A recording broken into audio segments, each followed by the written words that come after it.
Hello, good morning, everybody, and a very warm welcome from ECPAT International that is organizing this event. My name is Gabriela Kuhn, and I'm head of program on child protection in travel and tourism, and I have a pleasure to moderate this event today. We are organizing this webinar in the occasion of the 10th anniversary of UN Guiding Principles on Business and Human Rights that was celebrated just last week.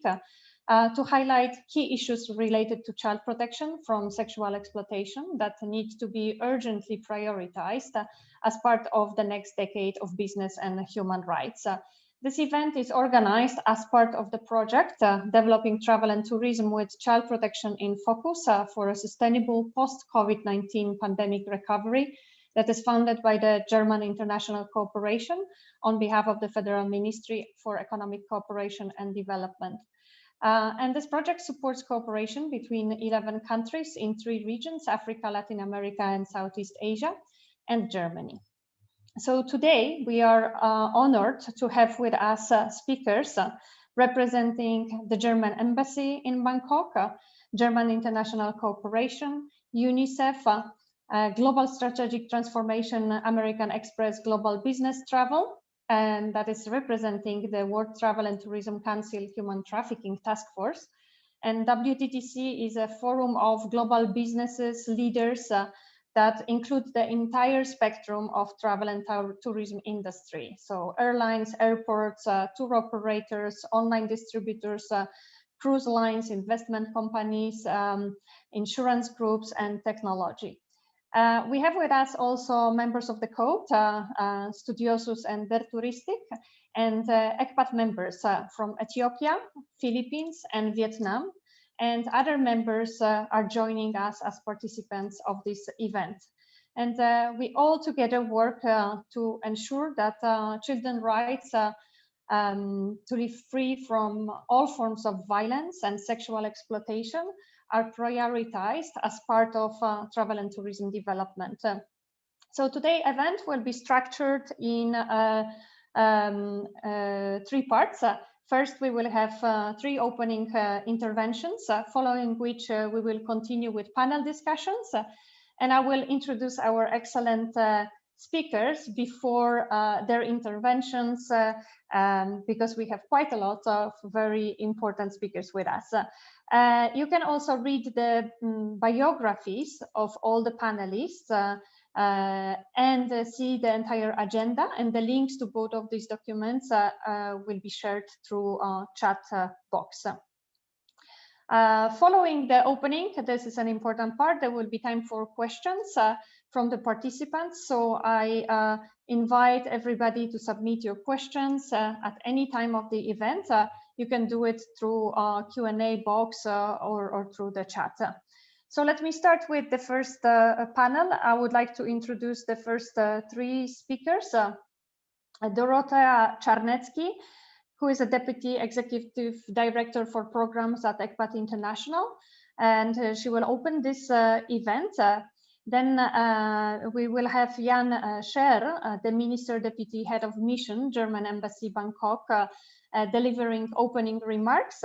And Anne-Karina Jakob, who is an advisor on children's rights and cross-sectoral programs on human rights of German Development Cooperation.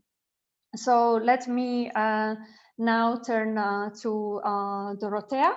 The floor is yours. Thank you very much, Gabriela. And being German myself, it's really a pleasure to welcome also you, Mr. Scher, and the colleagues from the GIZ in this very important event, because we've been working also around child protection and travel and tourism with the German Travel Association and a lot around the world. So now from out of Bangkok, so to speak. Dear colleagues, also dear speakers and dear audience, it's really a pleasure to welcome you today to this webinar, where we'll have time to discuss certain topics and hopefully solutions as well.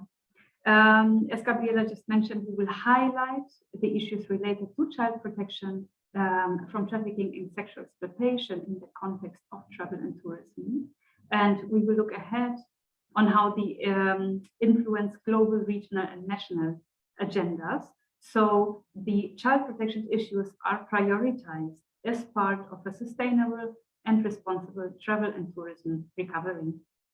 Only a few days ago, on June 16, we have celebrated the 10th anniversary of the United Nations Guiding Principles on Business and Human Rights, as the globally recognized framework for state duties and businesses' responsibility in preventing and addressing business-related human rights abuses.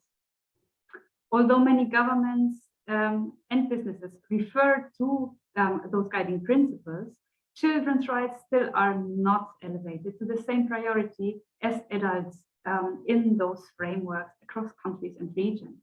And we need to change this, and specifically in the post-pandemic times more than ever. In recent years, we see that awareness about child trafficking and sexual exploitation of children has increased among leading businesses in the travel and tourism sector. And we will have the opportunity to hear from some of them today. But this is not yet enough. We need to really step up our efforts to effectively protect children from those crimes. And this means also that businesses need to step up their accountability, including the small and medium enterprises, to prevent the sexual exploitation of children.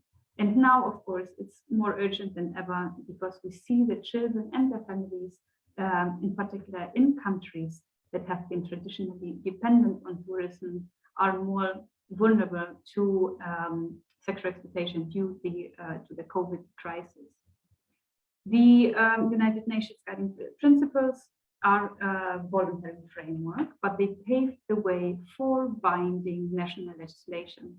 And it's a huge pleasure for me also to announce that only a couple of days ago in June, the German Parliament actually passed the mandatory Supply Chain Due Diligence Act, also in German, it's a very long name. And this is, among other rights, it's related to the environment, to the safety of work and wages, but it also explicitly refers to child labor, to the worst forms of child labor to which sexual exploitation is counted, and to forms of modern slavery. It means that companies from soon on will have to address those risks through their operations and suppliers. This is a promising development, we see this for sure. However, we still need to wait till 2023 for this to come into act for bigger companies. So there are very valid concerns also how this will really play out in practice to better protect children on the ground, both in Germany as well as in destination countries. However, the law is really expected also to facilitate NGOs to look into business infringements of human and children's rights and to incentive destination countries to become attractive partners under the due diligence laws in Germany and other countries. ECPAT International, together with our 122 members, through research, through our work on the ground, we continue to identify the risks and to share this knowledge about this, and to advocate mainly for the following three things. For companies to act before those harms are done and to address the impact on children's rights throughout the value chains. The second thing is for governments, obviously, to take action to improve legal and policy frameworks.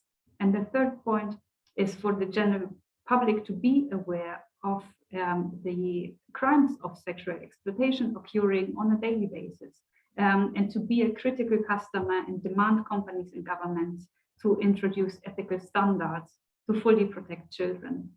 So I look very much to our discussion and exchange of ideas today, and to our continued cooperation also with the partners here today, because we know that only together we will achieve that child protection truly and finally becomes a non-negotiable priority in this next decade, hopefully, of business and child rights. Thank you. Thank you very much, Doro. And I would like now to invite the Minister, Jan Scherer, to open this event. Thank you very much, dear Gabriela, dear Dorothea. First of all, I'm not an actual minister. It's just a title diplomats use. I am, in fact, the Deputy Ambassador of Germany to Thailand. And as such, it's my really great honor and pleasure to be here today. And I really want to thank ECPAT for bringing together this distinguished group of participants today in such a timely manner, and to, of course, GIZ and BMZ for funding this very important work. Now, Dorothea has already laid out the framework under which all of this is happening, and all of you are much bigger experts in the field than I am, and my presence here today really is to demonstrate to you how very seriously we as Germany are taking this issue, and how strong our commitment is to really help change the situation.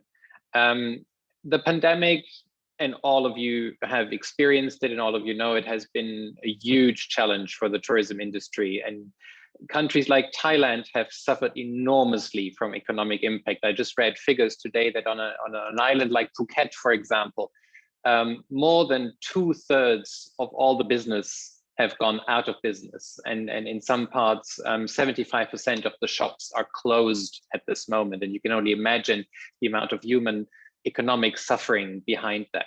But there is light at the horizon with vaccinations becoming more and more widely available. Tourism destinations are preparing for a slow recovery, and in fact Phuket, that I just mentioned, wants to open up again as of the 1st of July. Now my hope and wish is that we can use the pandemic really as an opportunity to rethink how we did things before, and how we can grow back better. And that's actually an issue when you look at economic recovery, but also when we're looking at sustainability issues, the way we consume, the way we produce. But I also think it's very important that a lot of countries are now thinking about how to reinvent their tourism industry. And I know that a lot of tourism destinations are now having this debate, quality over quantity, so more rich tourists, but lower in number. And that's a debate that's happening in many places. But I also believe that now is the time to look at some of the darker sides of the industry. And that's why I think that today's event is so very timely. Now, the sexual exploitation of children in tourism or through tourism has already been a huge problem before the pandemic. And you all know that many factors have contributed to the shockingly high number of cases of sexual exploitation. And Dorothea has mentioned some of them: the lack of suitable legal frameworks, policy instruments, mechanisms, corruption, but also a lack of awareness or even deliberate ignoring of the problem to avoid tarnishing the image of a travel destination. Now, unfortunately, offenders are very well aware of these weaknesses and know how to exploit them. They target specific countries where they stand the best chance of getting away with their offenses. And unfortunately, many of these countries are in this particular region: Thailand, Cambodia, the Philippines, Vietnam, Indonesia. We're seeing it there everywhere. Now, with the pandemic, over the last year and a half, there was no more travel. And you could have hoped that that would lead to the case numbers of sexual exploitation of children going down, but in fact, unfortunately, they didn't. Because we've seen an increasingly new phenomenon, which is webcam child sex tourism, which is the live streaming of abuse while the customer observes from abroad and can even give real-time instructions. Now, I will leave it to Anne-Karin Jakob to explain in detail what Germany is doing and how we support the fight against the sexual exploitation of children in travel and tourism. But let me maybe just stress one thing. I firmly believe that awareness raising is key. And that's why I think that today's workshop is so important, that we talk about these issues and that we raise the awareness industry of the issue, and that we exchange on how to best fight the sexual exploitation of children. Where are the gaps in the system? Where are the gaps in the law? And let me maybe just give you one brief example. The German police, for example, have dedicated a specific website www.nichtwegsehen.net, which just translates to don't look away.net. A very easy and simple tool to notify the authorities and ECPAT of any suspected cases. And it's through tools like this that we can hopefully raise the awareness, which I firmly believe is so key. And with that, I'm really looking forward to listen and to learn and to this exchange of ideas, which is going to happen over the next 2 hours. Thank you very much. Thank you so much for this opening remarks. And I invite now Anne to talk about children's rights in German Development Cooperation. Over to you, Anne, and you can share also your slides. Thank you. Thank you so much, Gabriela. I'm very happy also to be here, and I totally do agree with all things said beforehand in the opening remarks from Mrs. Czarnecki and Mr. Scher. So I'm very happy to be invited today to give you a little bit of an insight how children's rights are put into practice, fulfilled with life in the German Development Cooperation.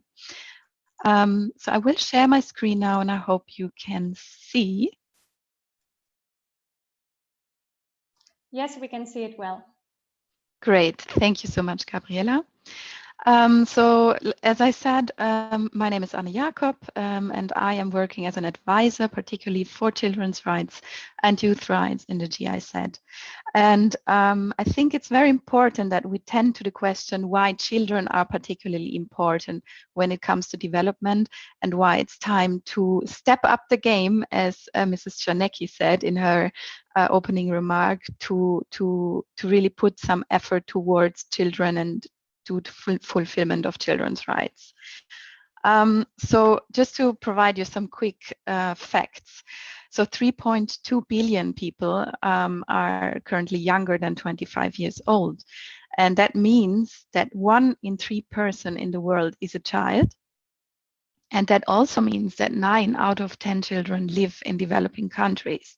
So that means that in the end, many children or many people living in the BMZ partner countries are actually children and youth, and making up the majority of the population there.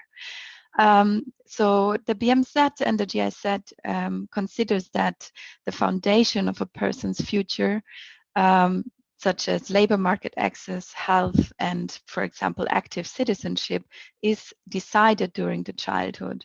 So early action is very much key to provide a good start in life.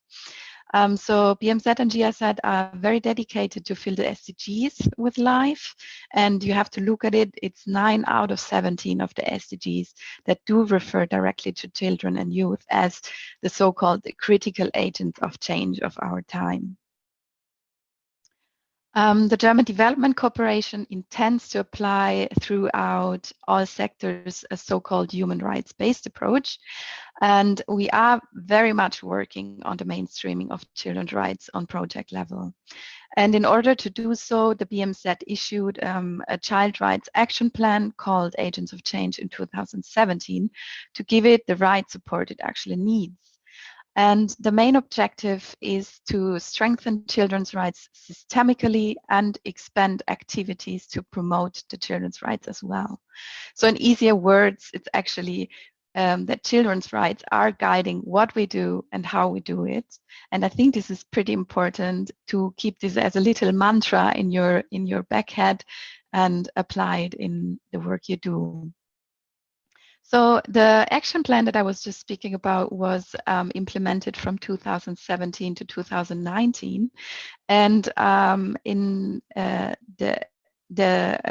overall evaluation of it, the BMZ funded a total of 1,107 projects that had a direct or indirect relevance to children and youth in our partner countries. We expanded the financial support to UNICEF significantly, which is a great and very relevant thing to do. And the overall focus of the project was in Africa and the MENA region. And most projects operated in vocational training, health, or everything related to refugees. Interestingly, in the final report of the action plan that was issued in 2021, the BMZ committed itself to emphasize protection of children from all forms of violence in the future.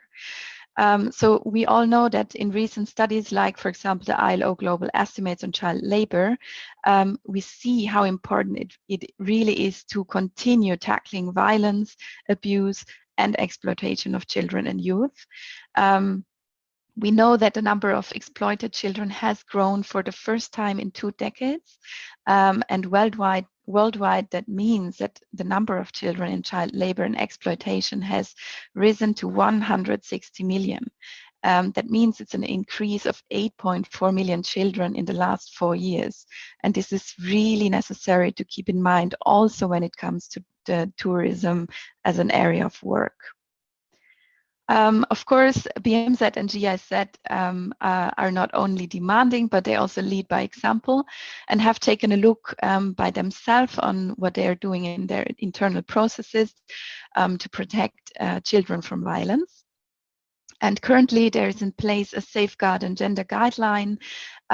These are binding guidelines and instruments for all projects and modules of development cooperation.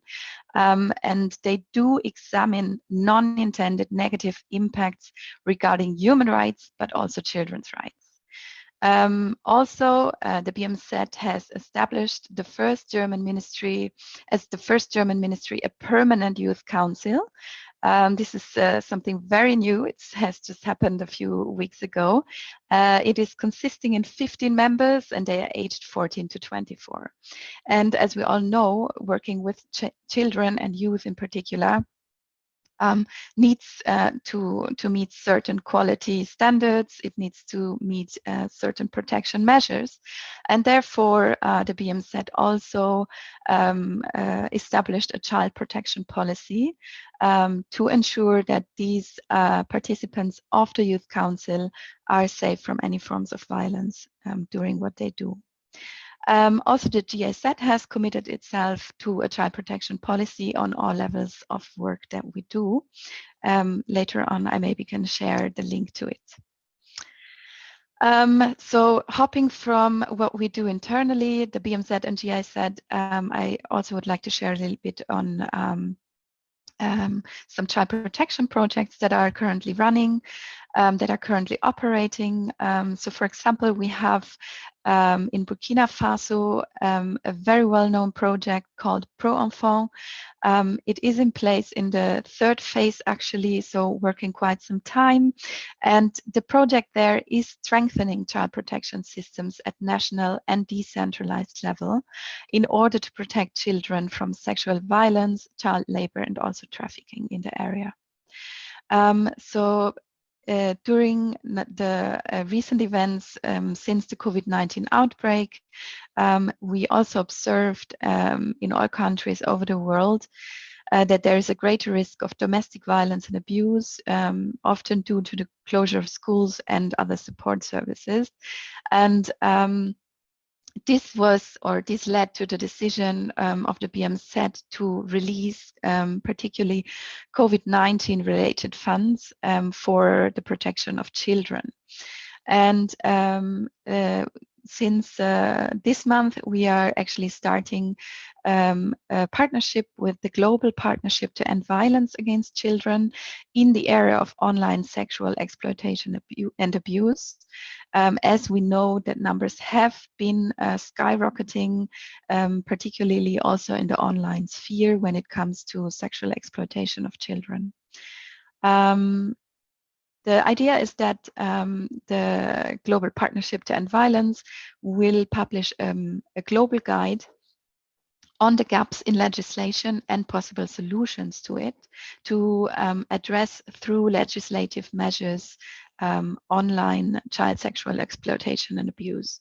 So we hope to present this report in March 2022 in the Global Summit of the We Protect Global Alliance. And also, I mean, this is the reason also why we are here today and having this very important exchange.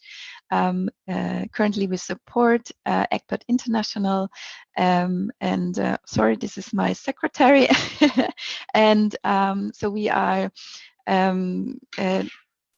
stepping up the game with ECPAT International to ensure that children have a life free of violence.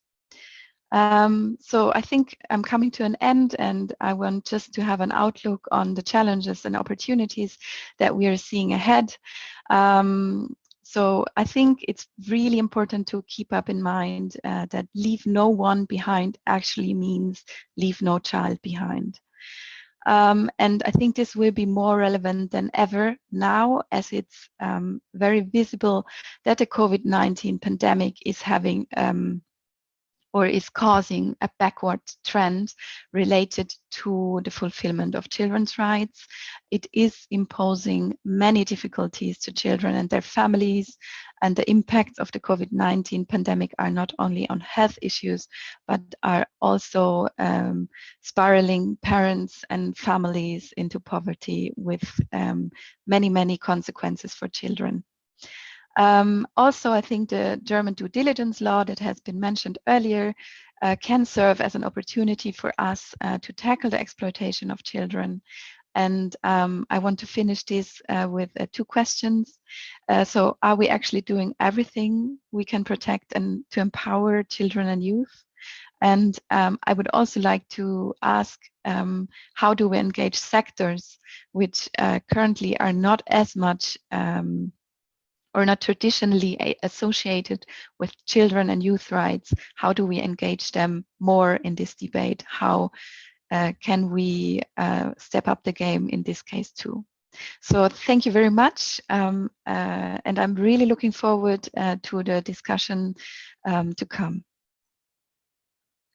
Thank you very much, Anne, for your introduction, and it very well sets the scene. Thank you also, Dorothea, and thank you, Jan, for your opening remarks. It's a good start for our discussion, and also we have concrete questions from Anne that will be relevant for the upcoming panels. So let's start with the first panel, where we will hear perspectives from the ground on the impact of COVID on children and the communities, the current and emerging risk of sexual exploitation of children in online and offline environment. We will hear from Voan Dung, who is head of child rights, monitoring, counseling and protecting from Vietnam Association for the Protection of Children's Rights, that is ECPAT Vietnam. We will hear also from the Philippines.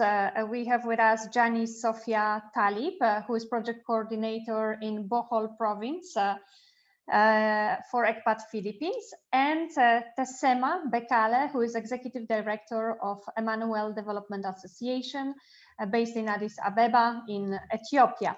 So this panel will be led by Rangsima Disawadi, who is regional coordinator for Southeast Asia at ECPAT International. Ying, over to you. Thank you so much, Gabriela, for the introduction. And I would like to say good afternoon and good morning to all participants.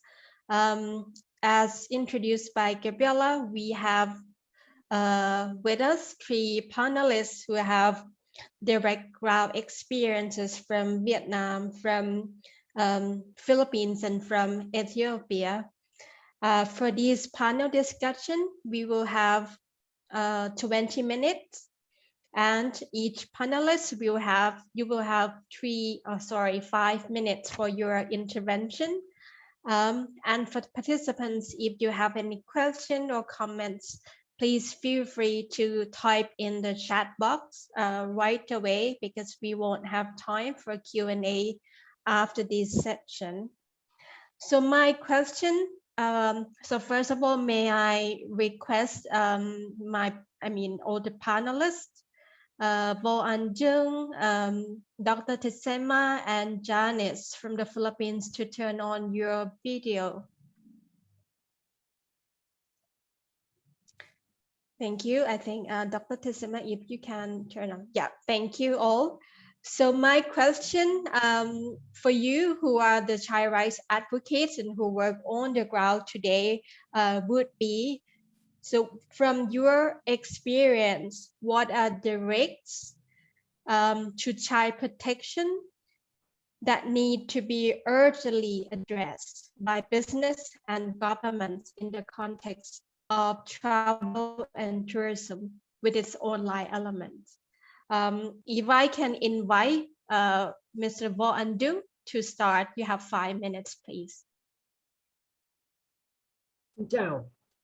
One greeting to everyone from VACR, the Vietnam Association for the Protection of Children's Rights.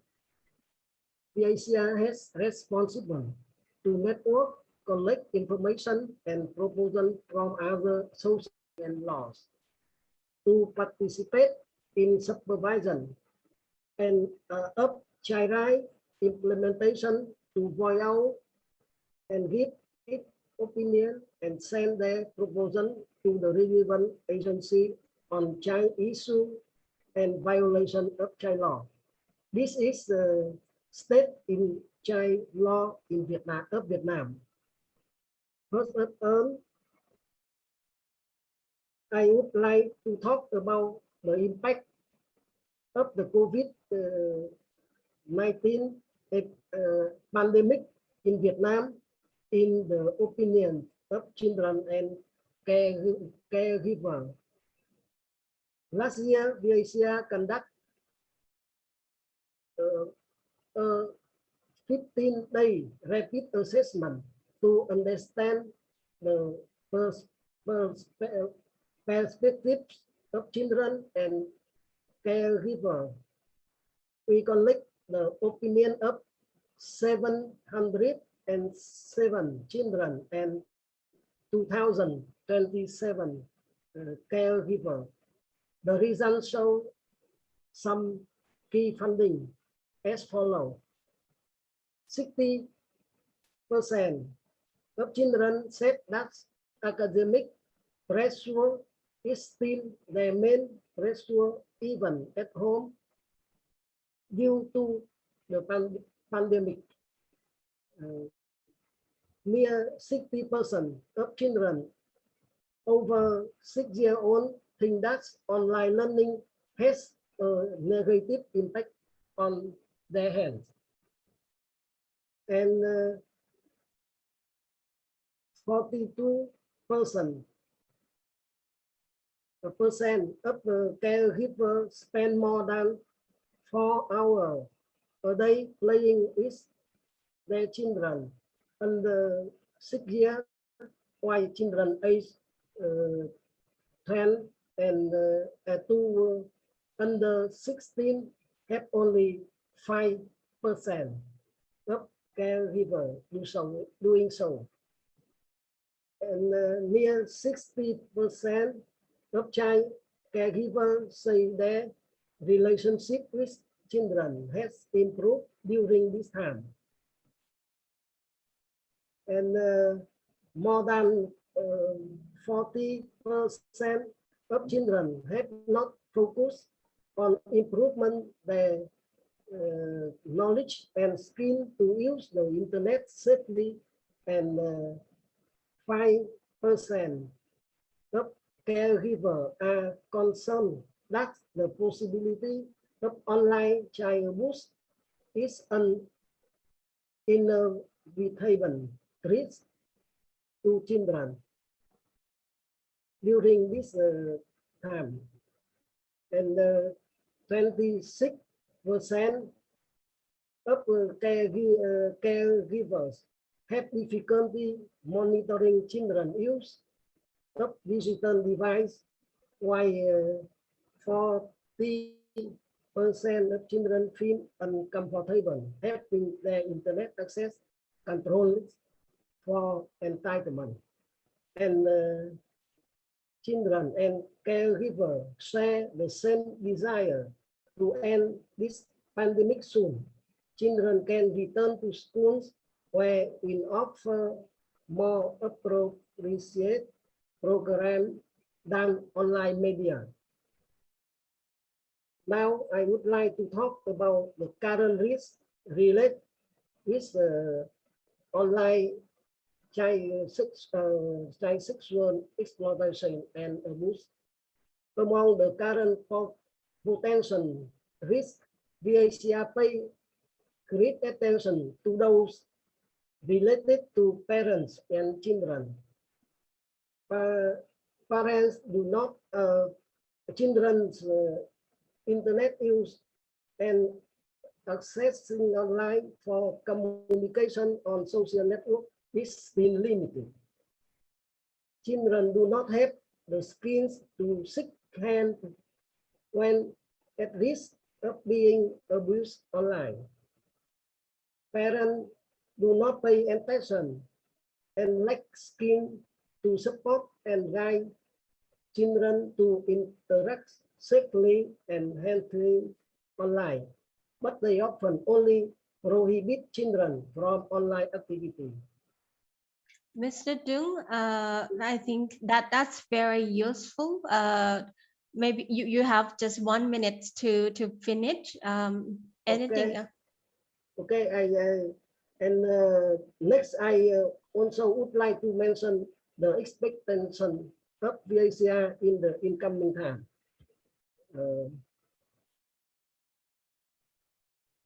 Recently, Vietnam Prime Minister. Oh, sorry.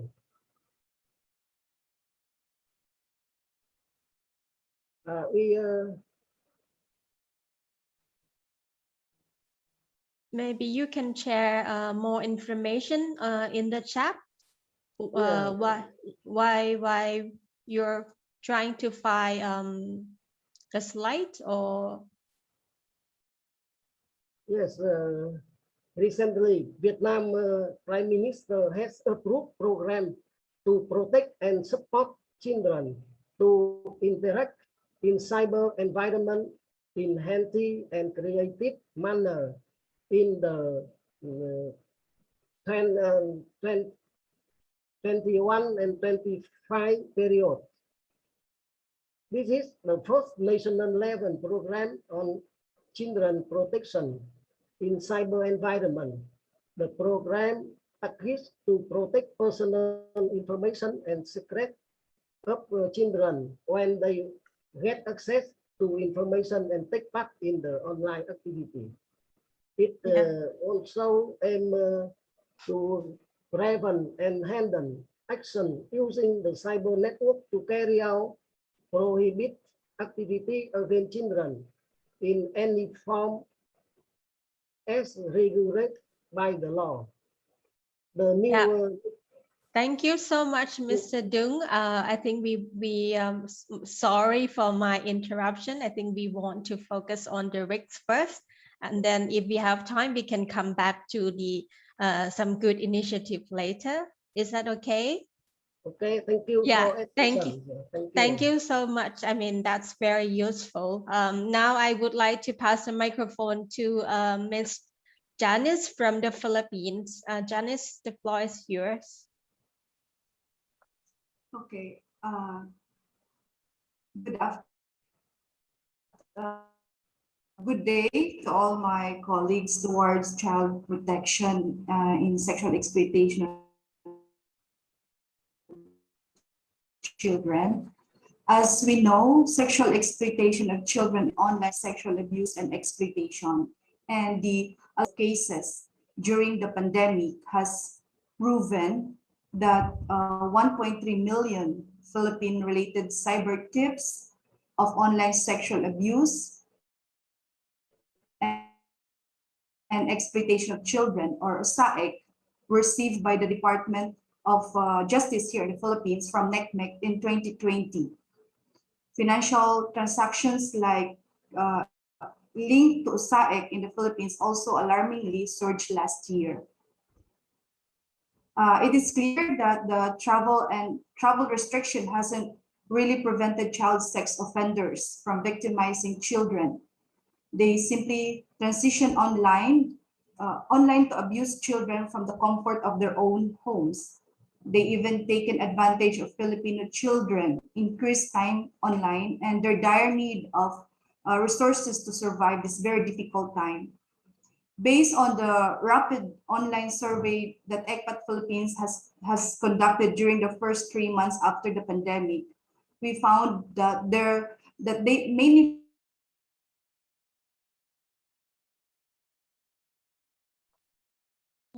Filipino children have been receiving. Hello. Am I still there? Janice, yeah, I think we lost you a little bit. If the connection is not good, maybe you can turn off the video for now and see. Okay. Yeah, thank you.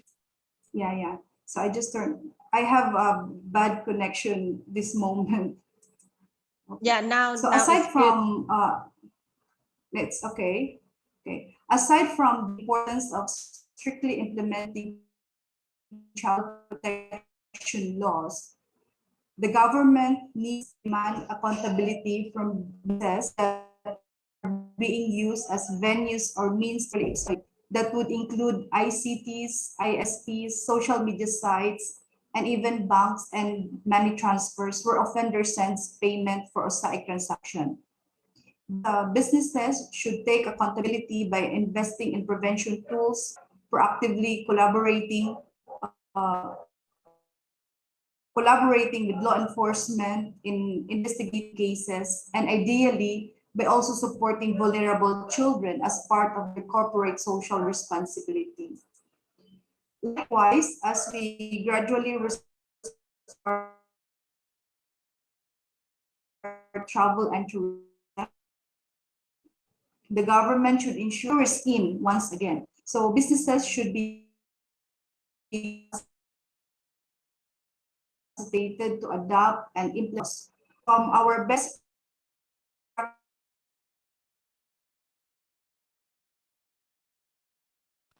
Janice, I think we lost you. Can you repeat your sentence? Yeah, I think there's some request from the chat that maybe you can also share your input in on the chat because the connection is quite bad.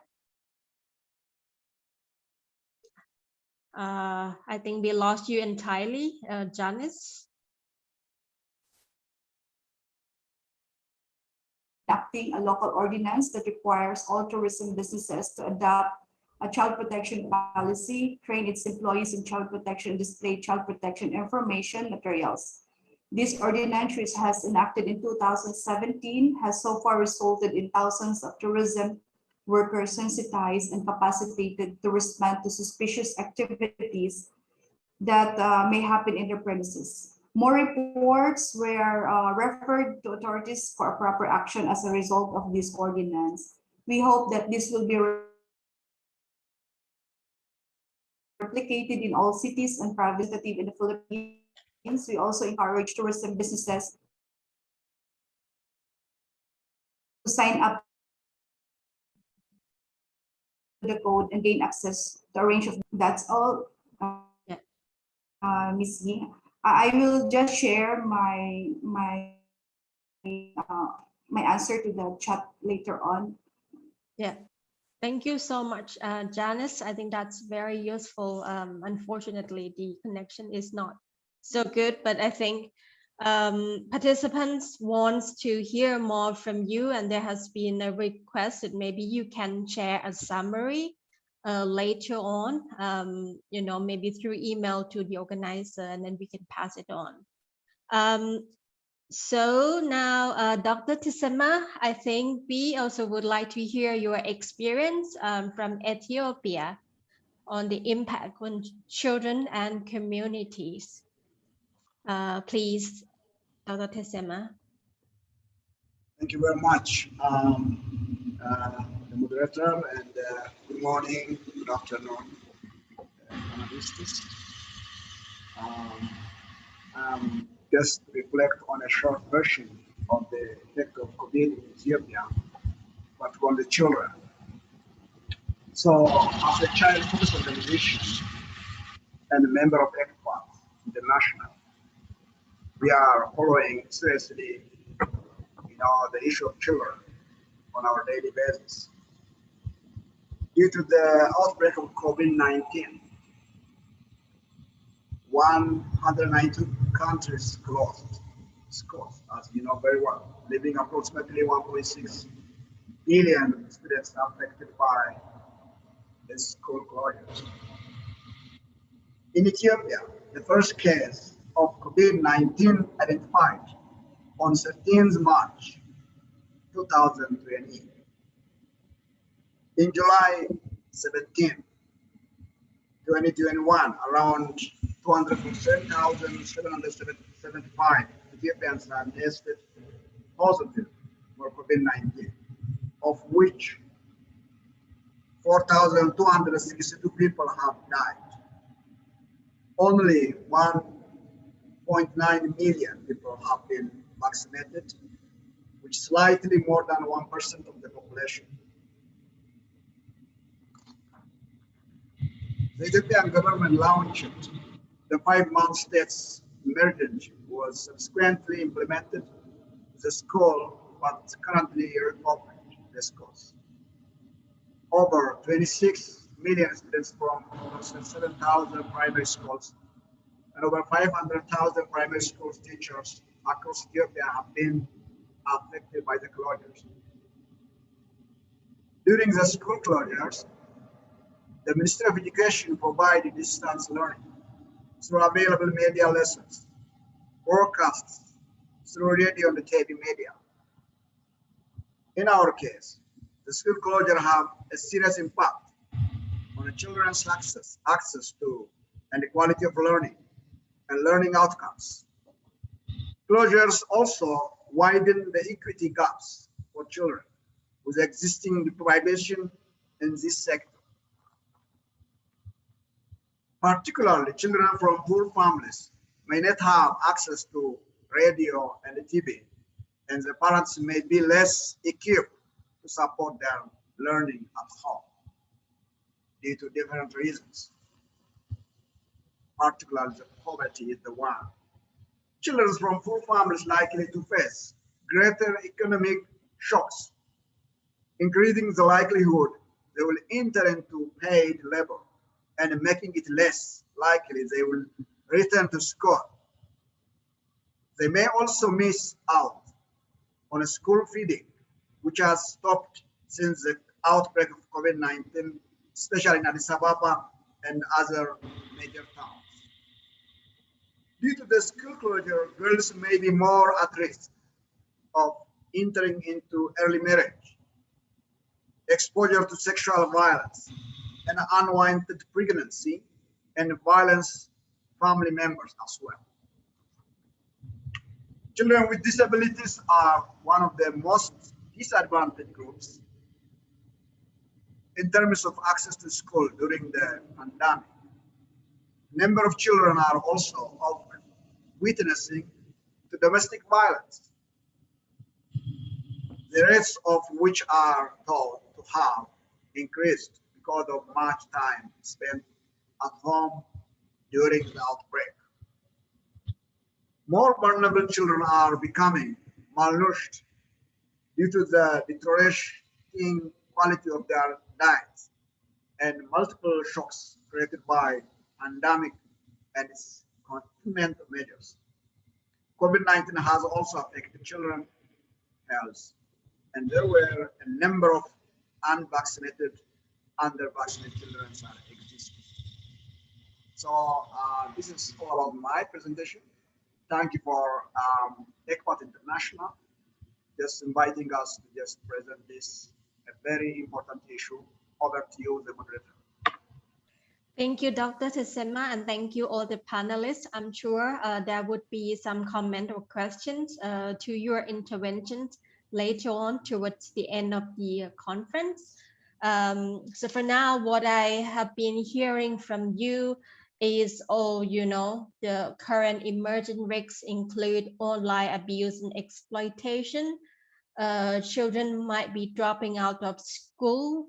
Girls might be forced into early marriage, and especially children with disabilities who do not have access to enough support services, and of course domestic violence.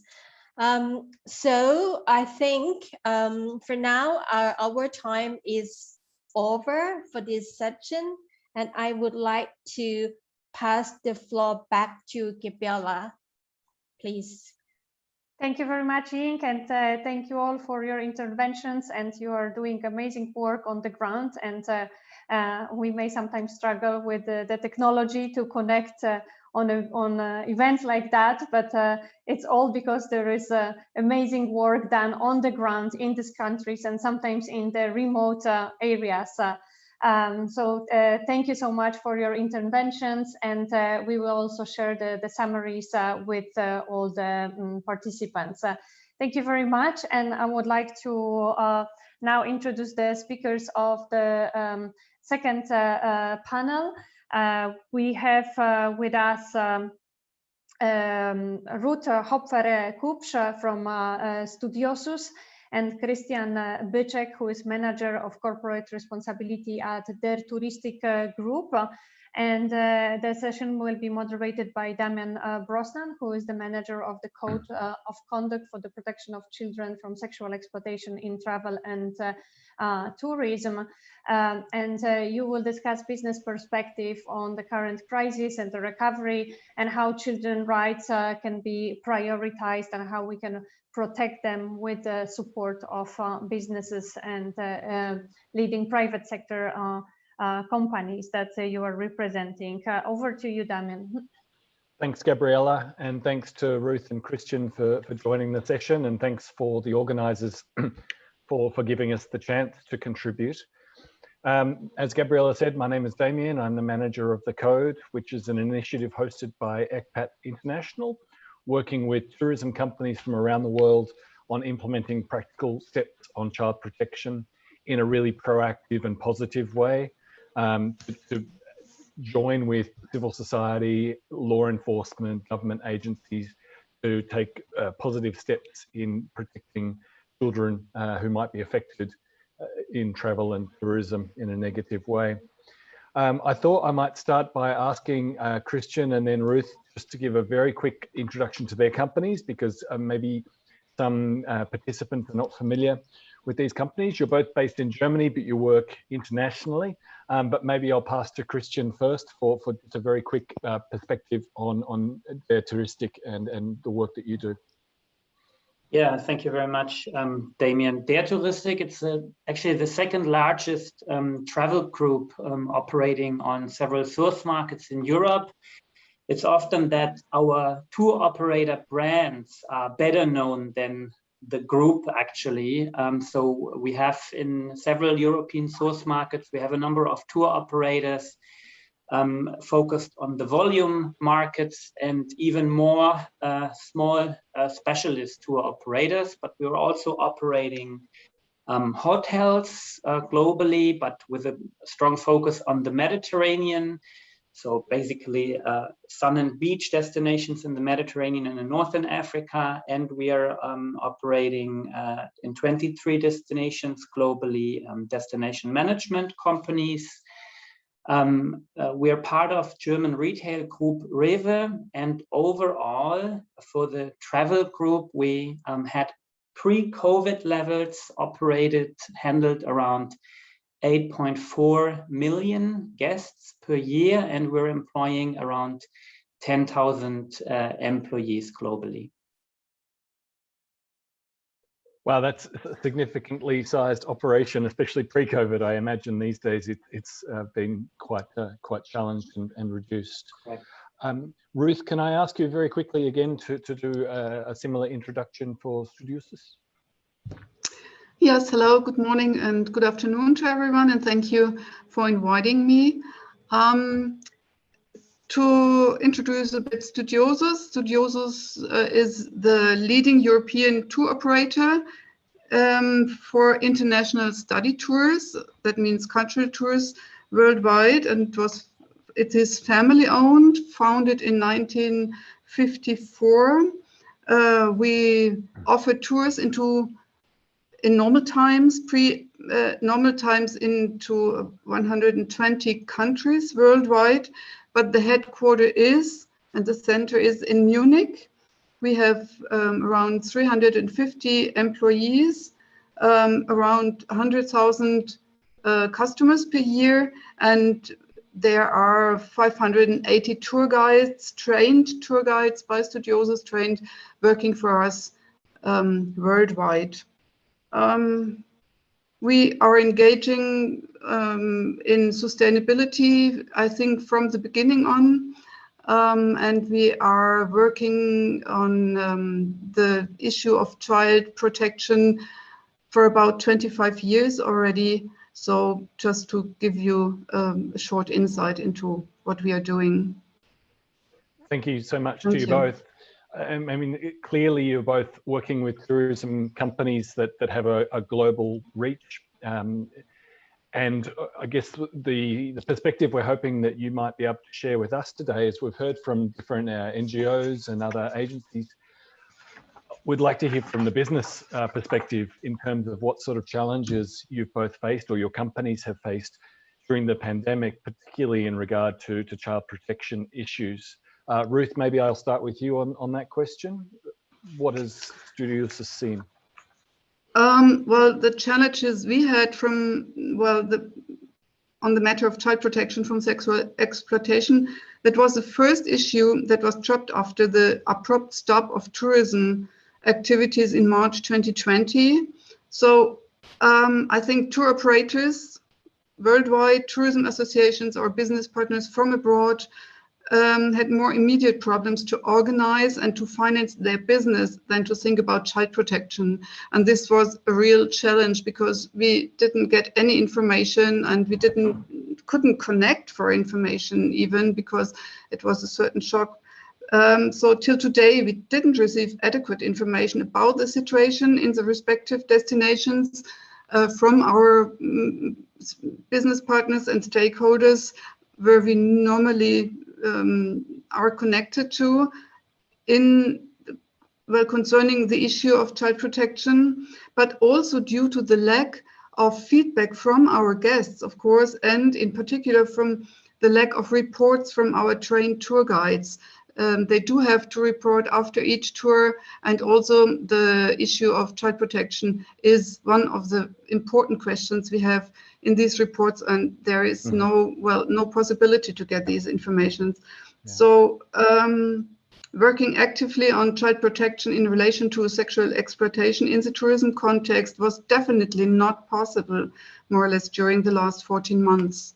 Yeah, no, it's been a big challenge, and with the lack of especially international travel, I imagine that feedback mechanism has been severely compromised. Christian, can I ask you your perspective on a similar question on what the challenges have been for DARE?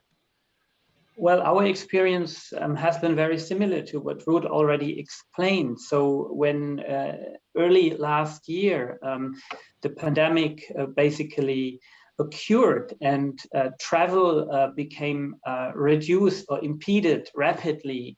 I remember at a certain day in March, it was just a couple of days ahead, ITB, the trade fair, was cancelled. That was a huge shock for the whole industry globally, and all colleagues were texting me and asking and had prepared. So there was a lot of hope, but it became obvious that this year there will not be a lot of traveling happening. So and the same as for business trips. Business trips were called off, and DARE Touristic also has subscribed to the code and is implementing the 6 criteria of the code.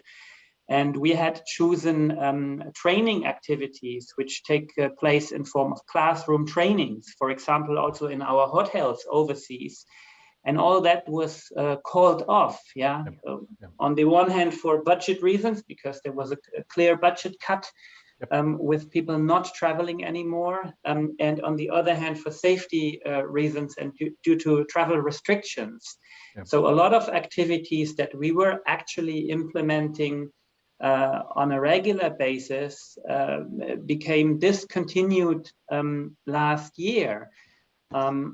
also both Ruth and I and other colleagues from competitors in the industry and from NGOs were engaged at a working group of the German Travel Association, DRV. And also there we had hardly any meetings for a whole year, even though we've had a lot of projects implemented as an industry group and as a multi-stakeholder group, basically, which we simply could not continue to work on because people had no resources, neither financially nor in terms of time, because people were working on a 50%, 20% of their regular working hours. So basically, I can just confirm the challenges that Ruth already outlined. And we also experienced this lack of information coming in. Of course, the reduced working hours concerned also the colleagues in the destination countries. Sometimes they were working 20% or even 0% of their regular time. So we were really for a whole year hardly in touch with the colleagues and have not received any updates on the situation on the spot. Yeah, thank you. And as Jan mentioned in the opening, in a lot of places, many companies have completely gone out of business. And I imagine lots of partners for both of you are faced with that situation.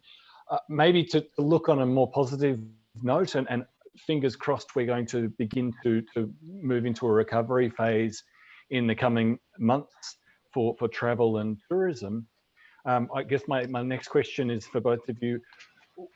How do you see that going? And what do you think that, not just your company, but what do you think the tourism industry should be doing to mitigate new risks, as we've heard about some of the economic vulnerabilities? And also maybe what are some opportunities in the post-COVID tourism expansion or recovery? Maybe Christian, I'll start with you this time, sorry. Mm-hmm.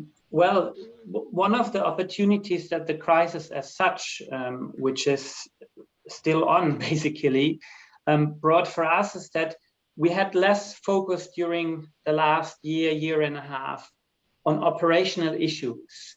Mm-hmm. So we've used that time to think about new approaches, also in order to prepare for the restart scenario that is likely ahead right now, and to be prepared better for new challenges. And we believe that there is, and we've heard that this morning or this afternoon already, we've heard that there is a lot of increased vulnerability. So, and that's something we need to respond to.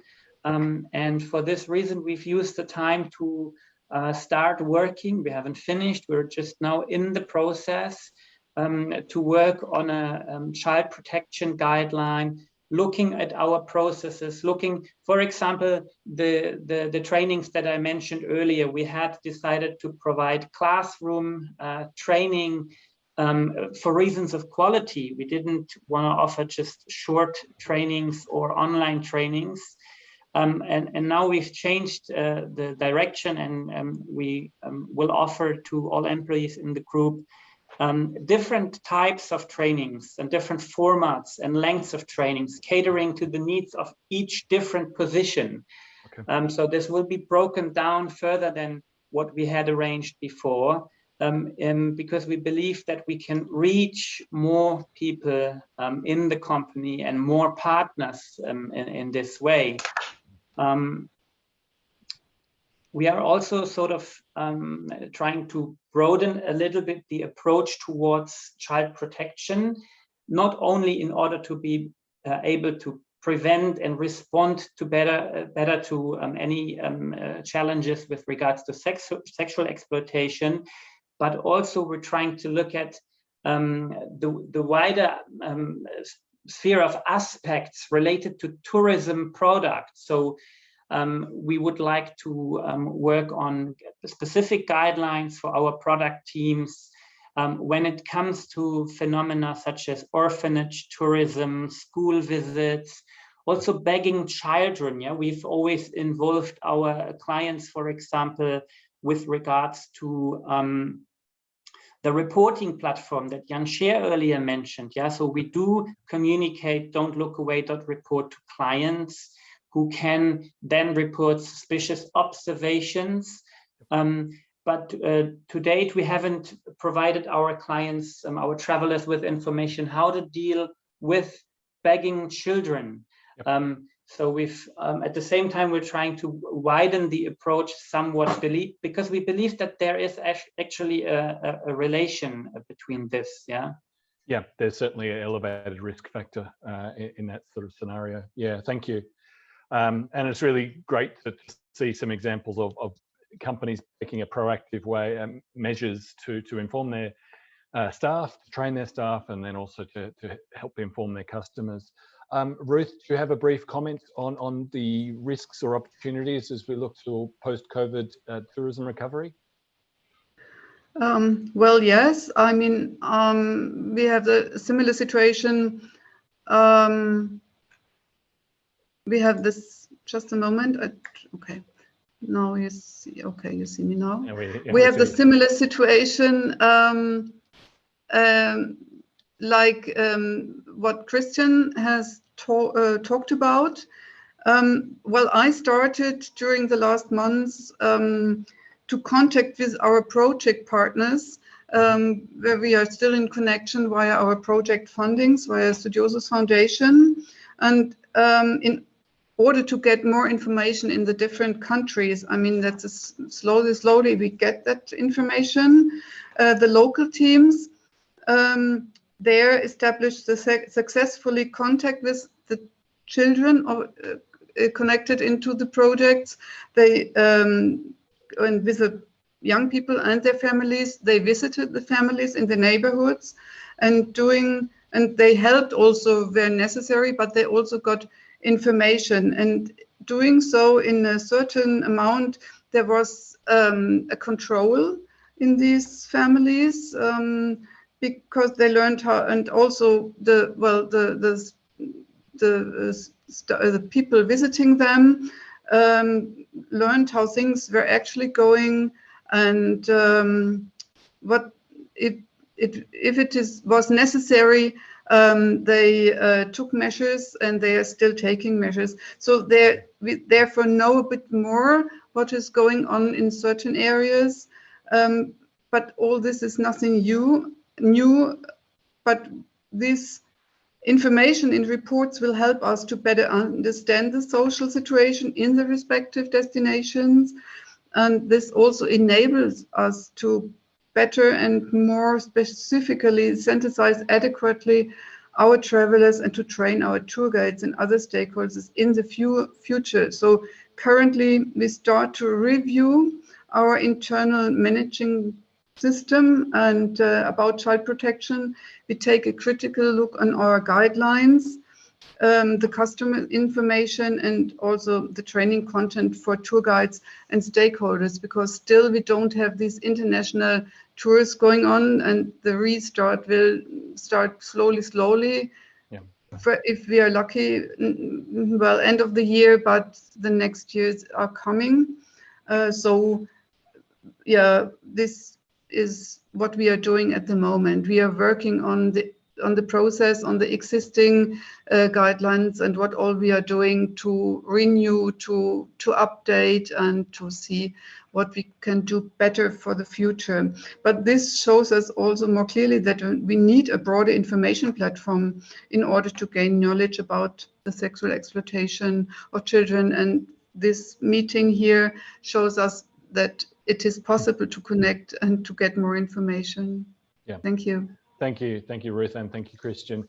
I did have, I mean, it's great to see the proactive approach and using this time as an opportunity to maybe reflect and take a fresh look at working with customers and staff and looking at a post-COVID recovery and how things might actually be improved. And we've heard previous speakers talk about, higher spending tourists but less tourists, for example, or an increase in community tourism, which has its own risks, but also has some advantages.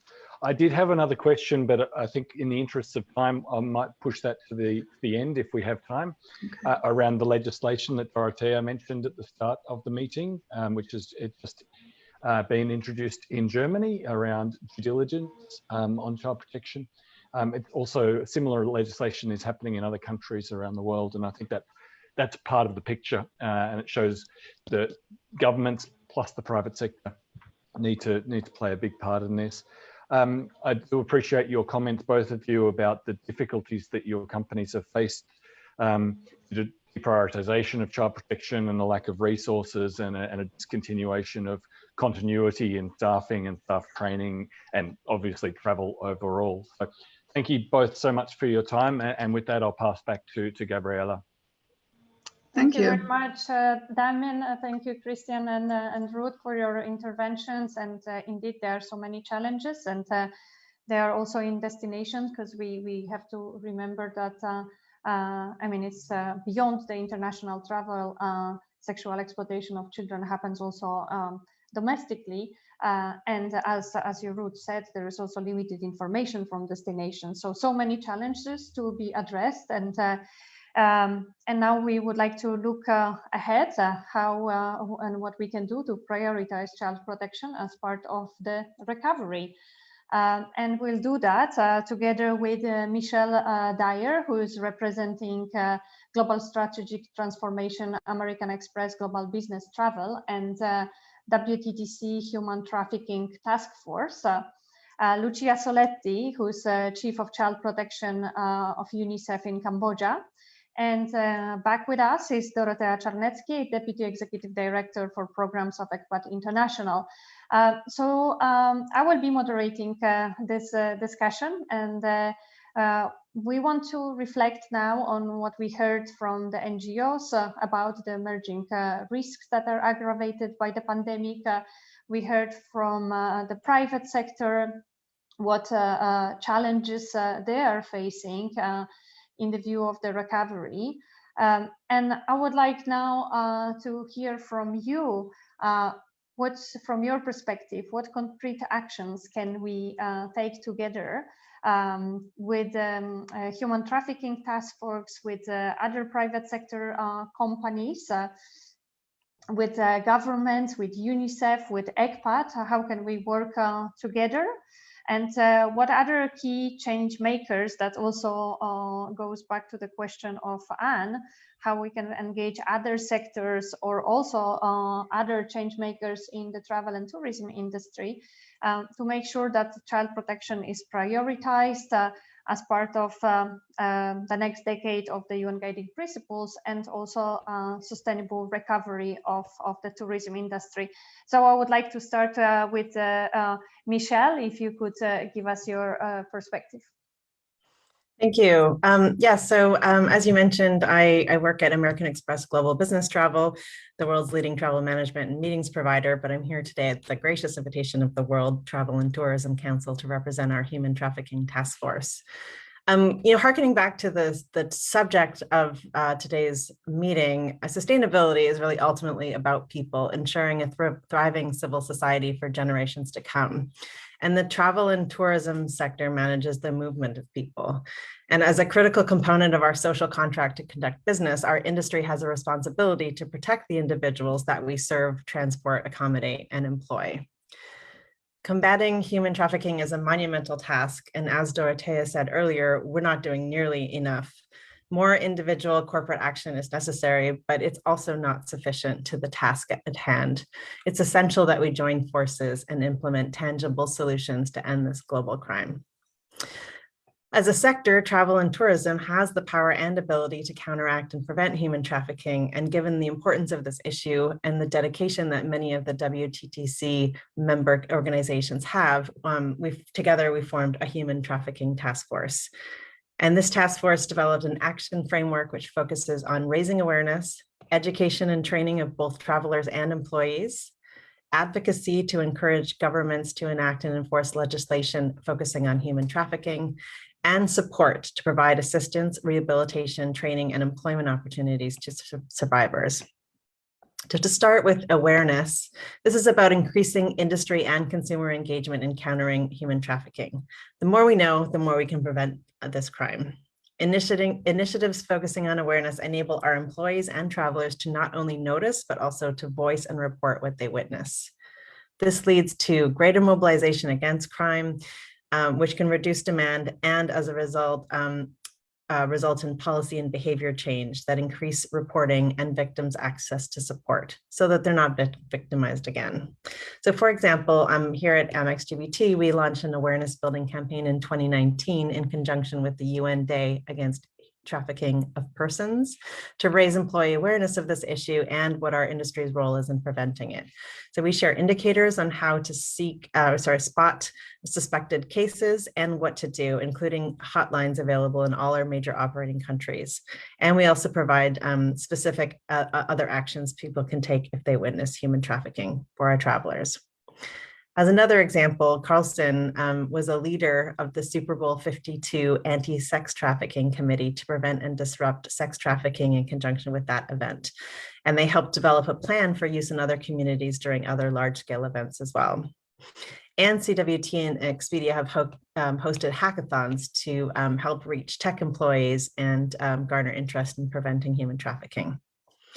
From an education and training perspective, it's not just enough to raise awareness. We also need to really enable people on what they should do and how to identify and report suspected cases.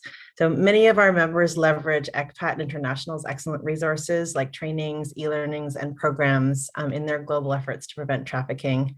As an example, Hilton implemented a robust in-house training program for employees on risks in labor sourcing. It also developed a risk mapping tool to identify where modern slavery is higher to avoid sourcing from those areas and is working to ensure due diligence in all their hotel supply chains. Similarly, airlines are implementing mandatory training programs. For example, Emirates has a training program on human trafficking for customer-facing employees, including cabin crew, check-in staff, and pilots. From an advocacy perspective, our goal is to bring the private sector together to encourage governments to enact and enforce legislation and policies that recognize human trafficking as a crime through the entire supply chain, because sadly, human trafficking is not recognized as a crime in every country in the world as it should be. Based on recommendations of the first global study on sexual exploitation of children in travel and tourism, which was a consolidated effort of 67 partners around the world, a legal checklist with key legal interventions to protect children from all forms of sexual exploitation in the context of travel and tourism was developed to support governments in effectively improving their national legal frameworks. Speaking with one voice and developing coalitions, including with NGOs, is critical.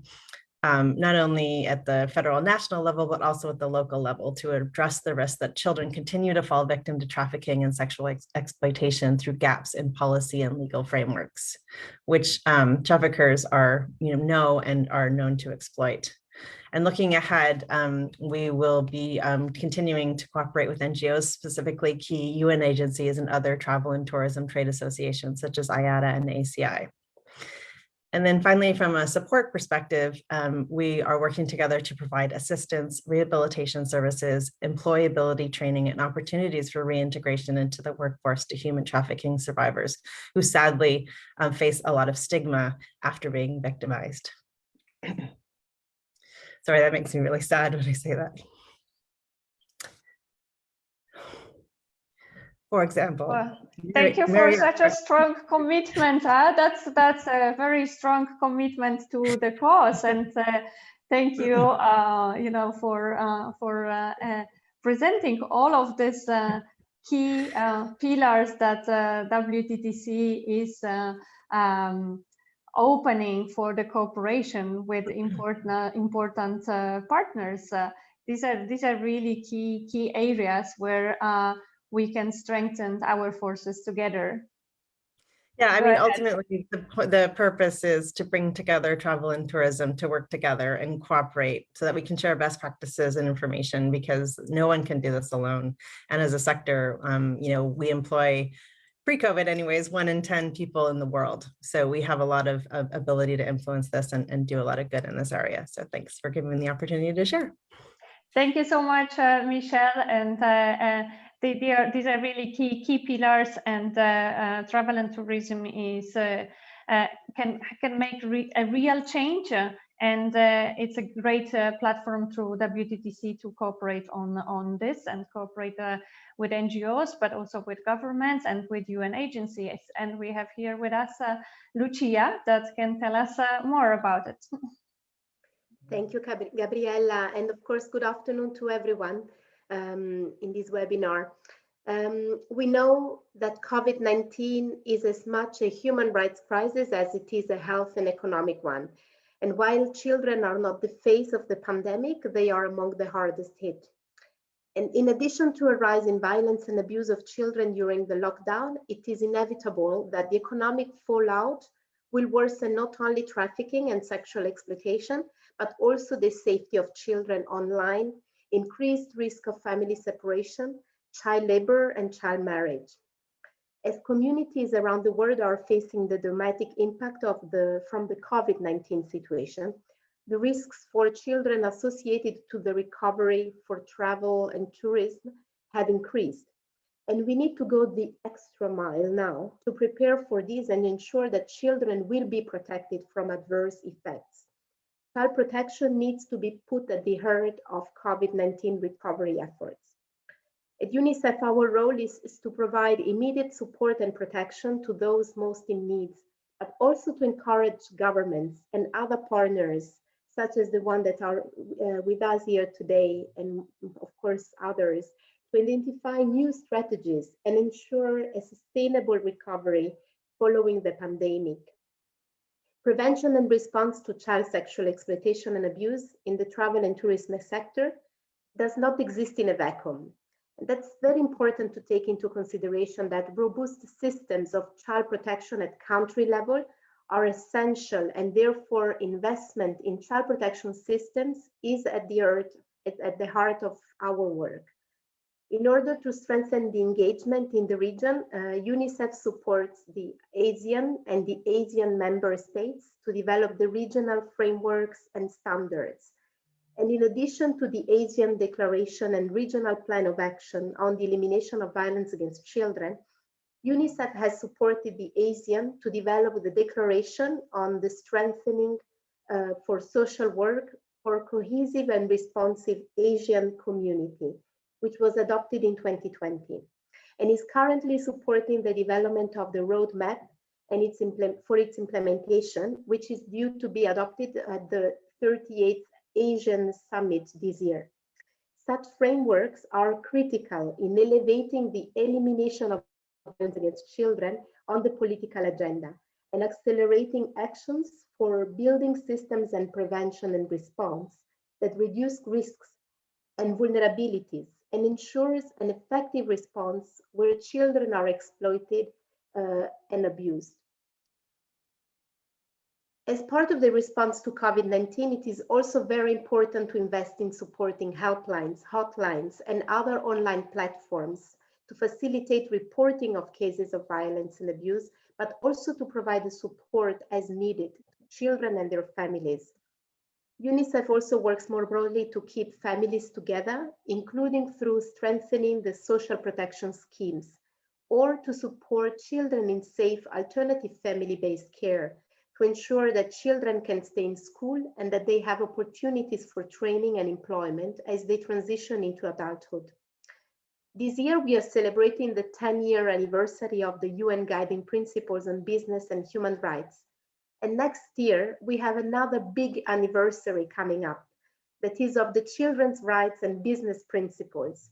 In the same way that the UN Guiding Principles have changed so much in our understanding of business accountability for human rights, so has the Children's Rights and Business Principles.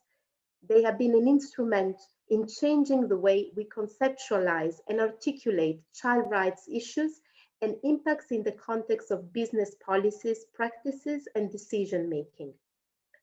The travel, tourism, and hospitality sector is no exception, and there is a need to build an industry-wide understanding of children as a distinct stakeholder and rights holders group.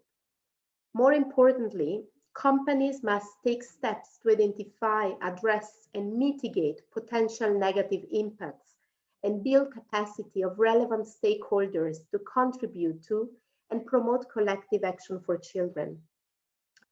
Key actions that we are supporting includes capacity building, advocacy, and technical support to the government, as well as the tour operators, tour guides, tourism and hospitality industry associations on various aspects of child rights, and a strong focus on child safeguarding. In 2019, UNICEF has provided inputs to the global guidelines on child welfare and the tourism industry that was developed by Friends International, the Child Safe Movement, the Planetera Foundation, and G Adventures.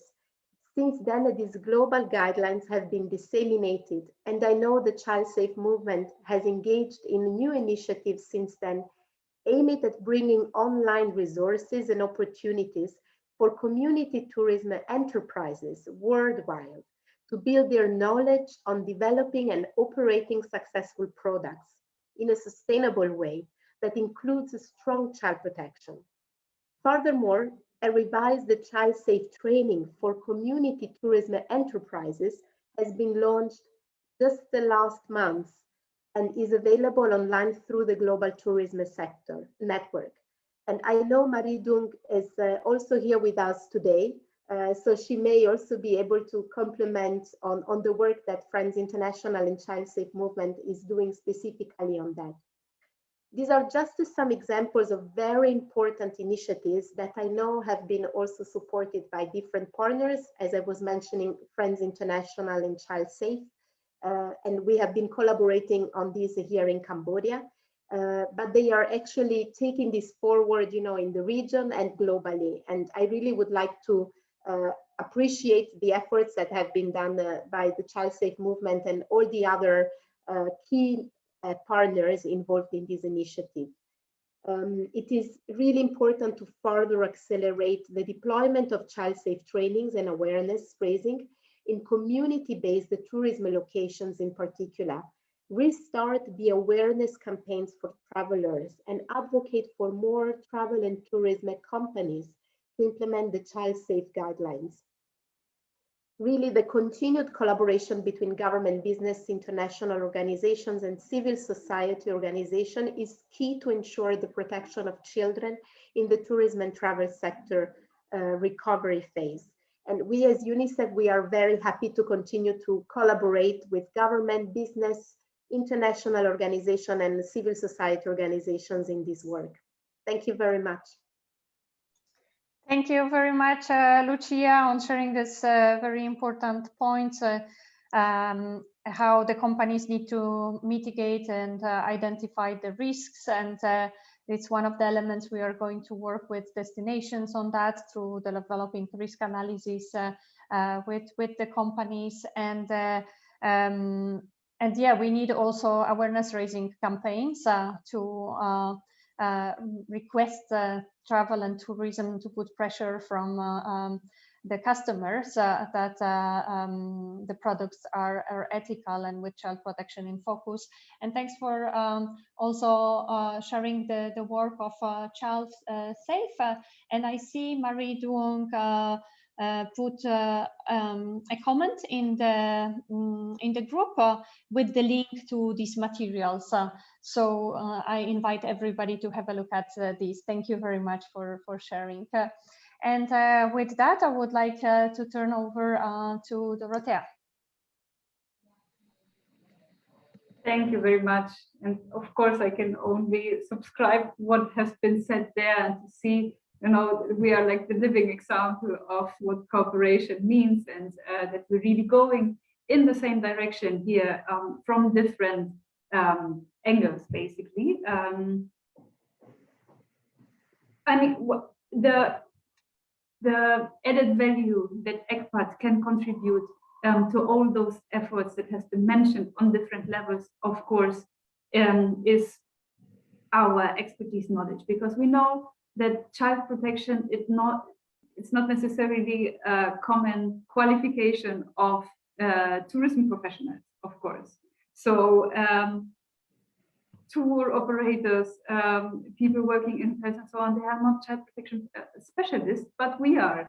And we, as a network in 104 countries, of which many of our members are local code representatives, and I just assume that everyone knows what the code is, otherwise we are happy to send out information later. It has been mentioned a couple of times here already. We really support businesses in the tourism sector on the ground with the very tailor-made solutions that can contribute and are necessary for child protection. I mean, also I can't tell you how happy I am also to see like long-term colleagues like Ruth Hopper-Kupsch here, because back in the days I've been training tour operators, you know, with Studiosus, and really I can really confirm everything that is so strongly embedded in the culture of Studiosus throughout the whole business operations in terms of the importance that child protection has.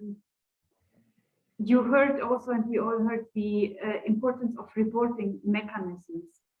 And maybe just really to think back about why do we highlight this so much? And although many new modus operandi of traveling child sex offenders are there, we see this, but the basic works of functioning of the offender psyche, I want to call it, are still there. And one big motivator and key driver for transnational traveling child sex tourists are really the presumed anonymity. And so this is something that we can all support to burst this bubble through educating, maybe also very important, the communities. Our colleague here from the Philippines certainly can also confirm that, you know, the communities always know what's going on. If you have cases like new trends of coerced live streaming of sexual exploitation of children, it doesn't happen also not in a bubble and not outside of where other people are connected to those families and to those children. So working with communities is very important. We see that what Christian, I think, mentioned before is also to widen a bit the angle of different forms and manifestations that sexual exploitation in the context of travel and tourism can take. So not only focusing on the standards, but thinking more about volunteer tourism, about really not only implementing reporting mechanisms, but then working for more information to the public on what to report and how to report. We see that this is a highly sensitive topic still in most of them, well, in all countries, I would like to say, that people are very insecure what to do with those reports. So there are like basic things that for years we've been working on, and this the importance of those things will not be diminished in the future. Yesterday we had a conversation, and the question came up of do awareness lead really to more reports? And speaking from him, and there's a lot of research about this, basically yes, hopefully yes, but really speaking with my former ECPAT Germany head, still when we looked back and analyzed the cases through coming in through the Nicht-Wechseln reporting platform that we established in 2014 till up to last year, for instance, we saw that it is the connection there, of course, between more and specific and targeted awareness raising and information sharing about this platform and the viewers, the amount of viewers on the website, which is specifically what we want to have. It's not only about having more reports, but also more people informing themselves about what is this website actually. And this actually led to more reports that were specifically looking at potential sexual exploitation of children, both within Germany as well as abroad in different manifestations. One of the very important things that is very much connected and goes hand in hand with reporting mechanisms is, of course, the strengthening of legislation, closing the gaps. And this is what ECPAT International tries with many of its members through the GIZ-funded project, to see how can we harmonize the legislation between different countries, because this is extremely relevant in order to bring offenders to justice while traveling and exploiting children in destination countries and domestically. And one last point to mention is that, of course, we need the UNWTO to be a strong stakeholder in this. And unfortunately, lately we have not seen too many positive developments in this sense, but we need, UNWTO needs to address the topic of child protection on a broader scale. ECPAT International has been advocating to induce, for instance, a chapter on child protection in the reporting mechanisms to the General Assembly.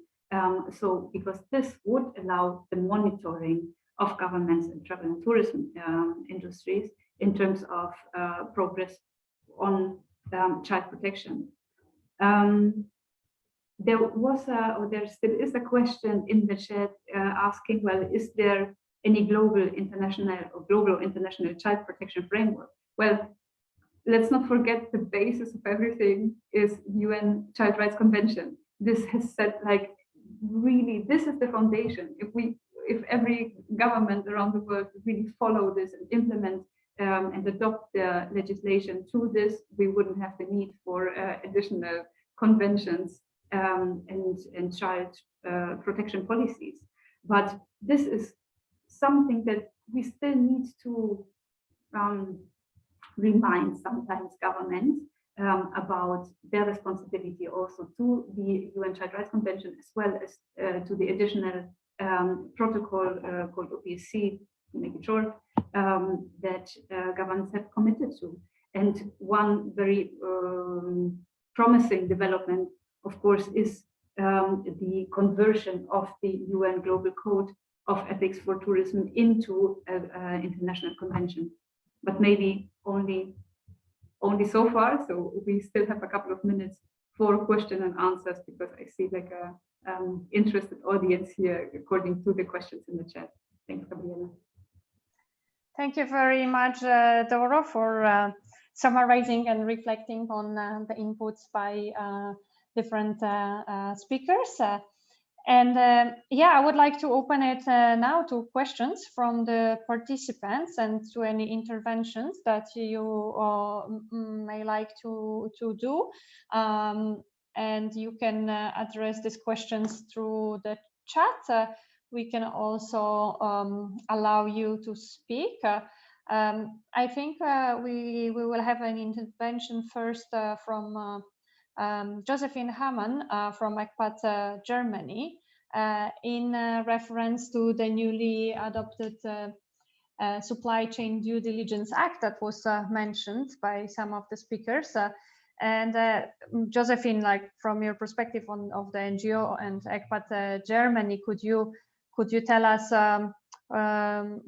what do you think it will mean for the NGOs and for the work in destinations as well, in terms of the impact that this law will have on and how we can improve child protection measures through that in the future, because it will come in force only in 23 and will be also applying to limited number of companies. But yeah, if you could tell us more about it. Yeah, hello everyone. Thank you, Gabriela, for making that quick introduction. My name is Josephine. I work for ECPAT Germany and very closely together with tourism businesses in the field of child protection, also with Christian and Ruth, who spoke here today. And yeah, I just wanted to highlight again that the German Supply Chain Act does really strengthen also our work with businesses in the travel and tourism industry, but also with maybe some further businesses that have not yet put child protection on the very top of the agenda. And yeah, even though Gabriela mentioned that already, the Supply Chain Act will only become active in 2023, and only for quite limited number of German companies which have a lot of employees. This does have an opportunity to also protect children worldwide, because it includes subsidiaries abroad, and it does make it relevant for companies to also check the human rights guidelines that their direct suppliers do have. And it's really helpful for us to advocate also for businesses in other sectors, despite the travel tourism industry, because this industry has been the leading industry in the engagement of sexual exploitation of children or against it. And it's really helpful for us the Supply Chain Act is really helpful for us also on the NGO level to kind of engage further businesses in it. And it gives a strategic framework. It's basically also, it asks companies what the code criteria says. So a strategic framework, remedy measures, mitigation measures, protection measures, this is all included. And moreover, NGOs and trade unions do have the possibility through this Supply Chain Act to support affected people within their name that might not be based in Germany, but for example, in the case of children, to support children that have been affected by human rights issues within business conduct, and give them a voice before the courts in Germany. So this is quite helpful, even though it's a start, we know that, but it's a great start and it does support our work. Thank you, Gabriela. Great, thank you so much, Josephine, and we are looking forward to working with you and with German companies on that, and connecting with the destinations to prioritize these issues. Is there any other questions? Somebody who would also like to intervene, maybe from the floor? I saw also at some point, Dolores Alforte, you had a hand raised. Would you still like to intervene?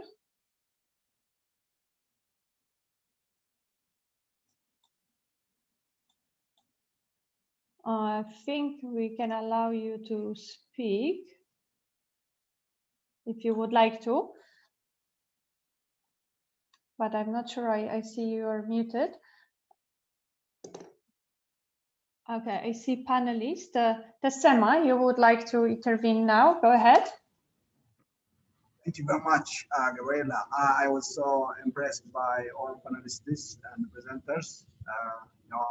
We have a lot to learn from this sector, who is really working in a very great fashion. So, particularly Michelle there, she has already come up with a very important presentation. I really appreciate on that. But I have one question on this. Ethiopia is one of the tourism destinations in Eastern Africa, Horn of Africa. And before the COVID, and also now it's already started, these tourists are coming. The child protection is not in the area of tourism destinations. So this is one of the challenges we're facing. So it's untouched area of the intervention in Ethiopia. As a child-focused organization, we have a concern, to address this issue in one way or another by the support of our partners like ECPAT International or other interested organizations. I would like to ask one question: what is the future plan of ECPAT International in this very important issue to address the children's challenge? Thank you. Over to you. Yeah, thank you, Tessema, for raising that point that Ethiopia is a country that needs to work on this topic, but doesn't have strong networks of cooperation in terms of child protection and addressing this issue. So that's very important that it's prioritized in this country, and we are looking forward to working with Ethiopia as one of the countries in terms of strengthening legal frameworks and working with the governments and working with the private sector, raising awareness about this topic. There may be different stages for different countries, depending, what's the understanding already of this topic in a country. So we need to raise awareness, we need to engage the private sector, and we need to do it with the support of civil society organizations. So we are looking forward to working on this issue. So thank you for this question. I see Michelle also would like to add. Yeah, I just wanted to add onto that one thing that the WTTC Human Trafficking Task Force is strongly advocating is a focus on survivor-based approaches. So making sure that you get meaningful engagement, input, and guidance from survivors in the development and implementation of anti-trafficking programs, frameworks, and projects from the public sector as well. Exactly, a very important point to add to it. Maybe we can come back also to the question that was raised at the beginning by Anne.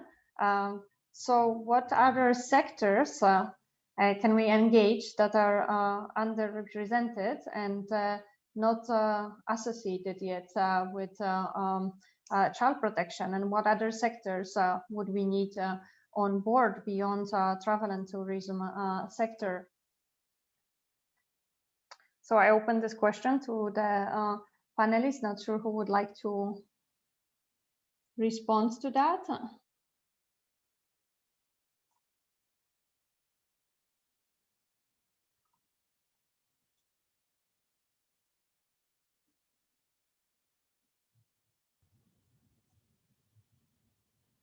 Can I reflect?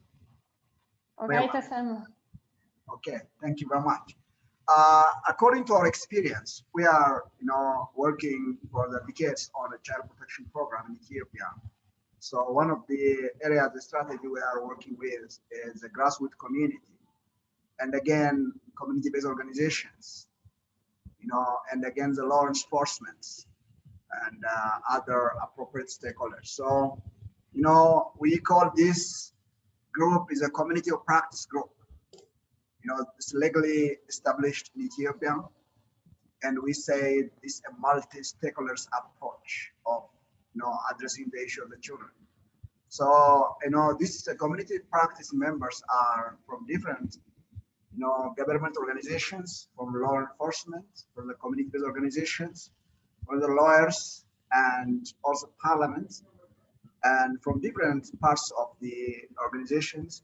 They are given a mandate to work with NGOs like Emmanuel and others, child organizations.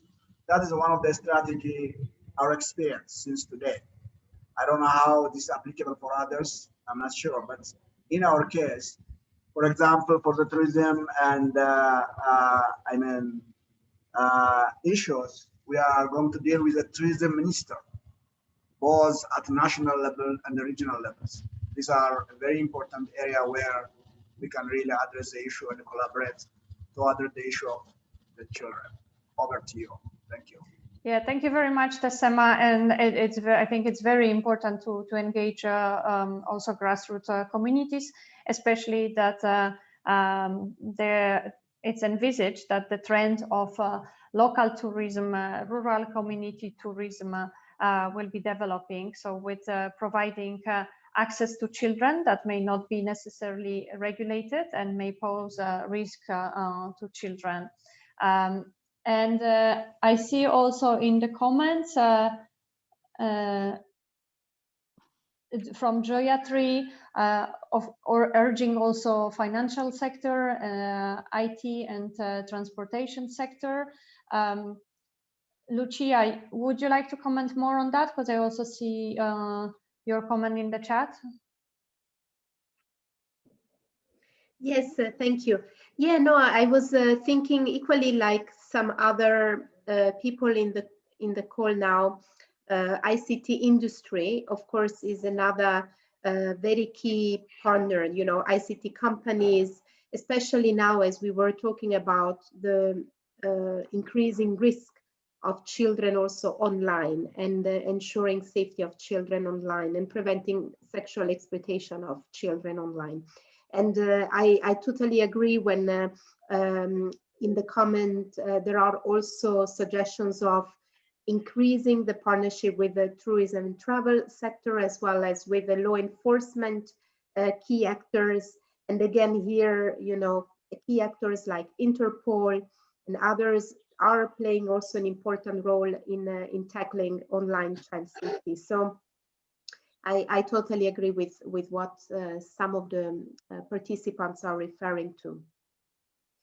And, yeah, definitely. Go ahead.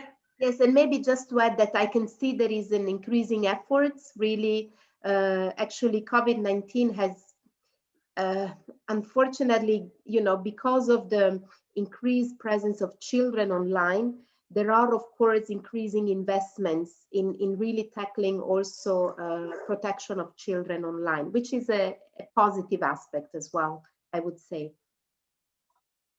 Yeah, exactly. And I think it'd be great if through the partnership with the travel and tourism, we can also strengthen the partnership with ICT industry, because it's so much interlinked, and children are groomed, and there is also risk that offenders who transitioned to online offending during the pandemic, when the restrictions will be eased, they will also travel to exploit children.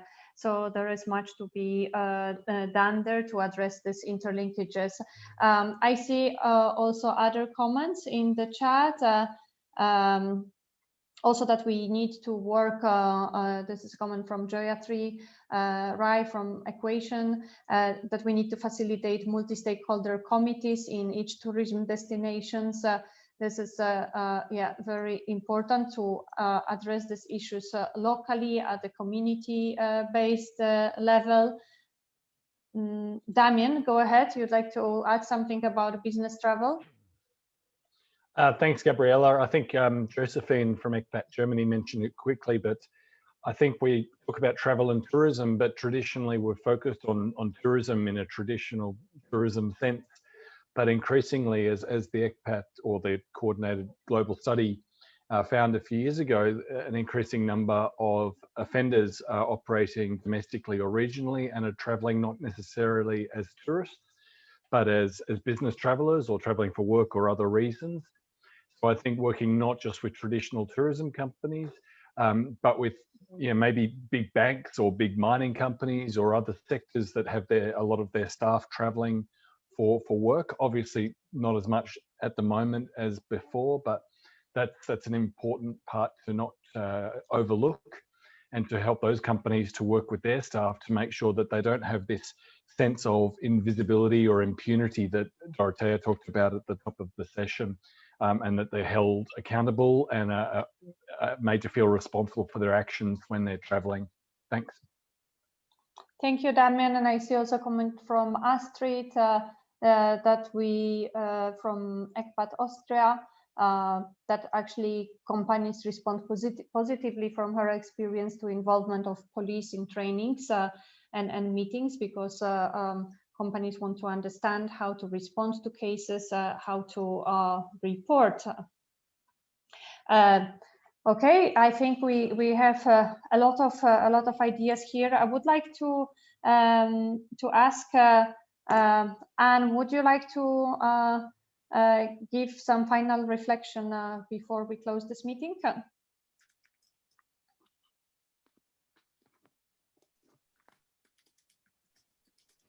I think now you can see and hear me. Yes.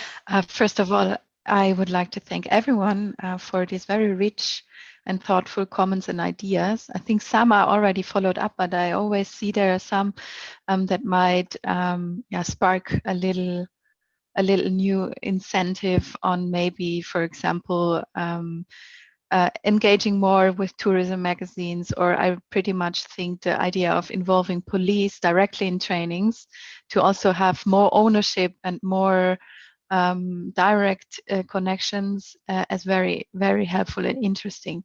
So as I was, excuse me, as I was saying, my part in GIZ is giving advice to the many programs and projects that GIZ is implementing, and also, of course, planning for the German Federal Ministry. And I want to encourage everyone, to keep up this work and to, pretty much inform the GIZ, for example, me or my colleagues, on any new approaches that are out there, because we depend on knowing this in order to advise on the different sectors that are operating in the GIZ. And I think integrating people or companies or institutions that might not genuinely be related to tourism and travel could be very interesting, because we can see that others might address the issue in a different way and have made experiences that in travel and tourism are not on the agenda yet. So I think this could be very interesting. I was about to write a comment that these multi-sectoral approaches are very much important. And also I'd like to add one more thing. I think it's important to always remember that children are actors of themselves. So I think it's very important. I have heard a comment, I think, from the colleague from UNICEF, that she was saying it's very interesting, or it's very important to integrate survivors of sexual exploitation and abuse in whatever intervention we are doing, to make it, I'd say, proof, or to make to have a sounding board if this is really helpful.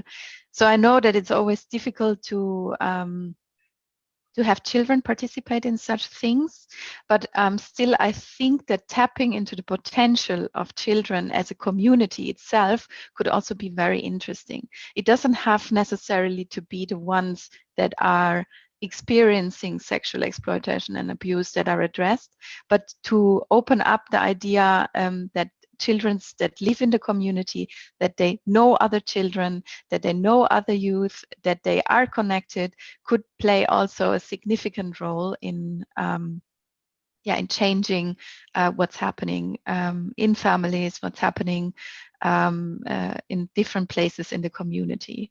And so it's a call for participation, not only of the ones concerned, but also of children themselves, because I think awareness and self-awareness about what's happening or can happen or what's happening to others is very important. Thank you. So hello, I would like to say something, please. It's Dr. Diana Luck from London and Mauritius. I can't show myself because there's no video button to press, so I'll just stay on audio. And I love that you've said about participation. This is the point I would like to make about the public, not just in terms of a report, but having something visual, maybe posters and something very, very simple, so that when we are somewhere, including when we are travelers itself, that if we spot something, we know what to do, because I truly believe that people want to do good, most of us, and sometimes we just don't know what to do. There was a situation where I remember saying something to the receptionist, and the person saying, "Oh, I see, ma'am," and then I bet nothing was done about it. So therefore, not only for us citizens, not just because the public outnumber the totality of us working in the tour operators travel industry, the public is much more than us.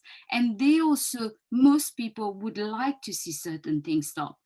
And so how can we engage them? By maybe very simple things of having things displayed in really basic stuff, very low IT.